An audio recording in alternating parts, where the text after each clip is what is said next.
Hi everyone, I'm Camille at Marula, and today I'll be making a floating soap called Rubber Ducky.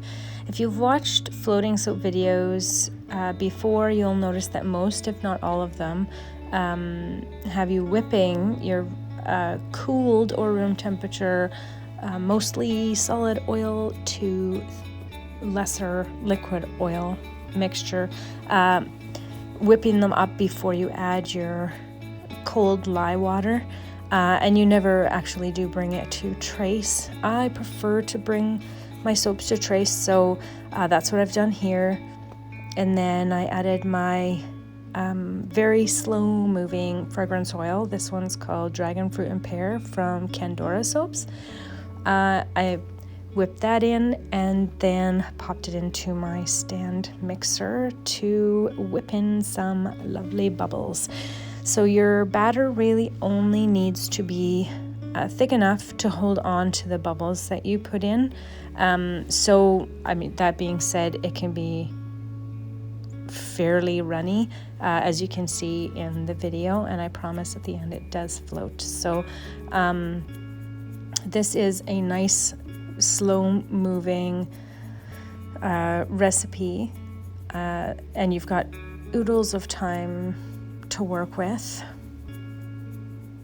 I do have to admit, though, it is my second attempt this spring because I've worked with this recipe before, but I was on autopilot the other day, and I added my titanium dioxide to my first whipped half, and that's just silly because titanium dioxide, for me anyways, works faster than other colorants, and so by the end I was piping fairly thick white batter onto my still very liquid blue batter, and that, as you can imagine, just doesn't work very well. So I did a do-over, and it worked like the first time I ever made it, and it cooperated a lot better.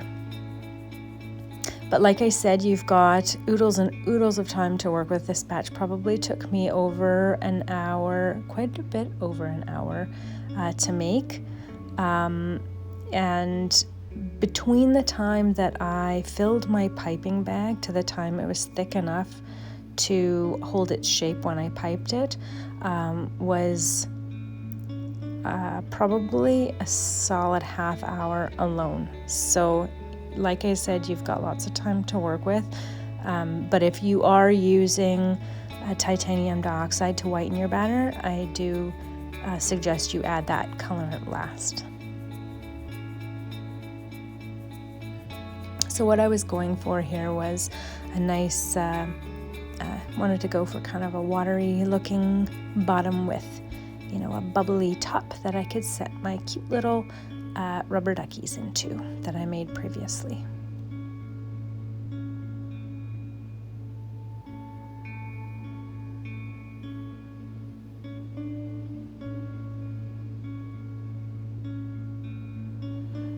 And then I added some biodegradable sparkles, and I just think these are the coolest things ever. I bought them from the Good Glitter, and they're really cute. Then I popped them into my oven and oven processed them. I get my oven probably somewhere between 150 and 175 degrees. I don't know for sure, my dial doesn't go that low. So I don't even get it as warm as the lowest setting before I turn it off. It's not on for very long. And then I've got a temperature gun that I think I got from Canadian Tire, and when they reach 150 to 155 degrees, I take them out. If you have your oven too warm, you can get silicone blister, and that's just like little bubbles on the side of your bar, so you want your oven not very warm at all. And you can see there that it floats.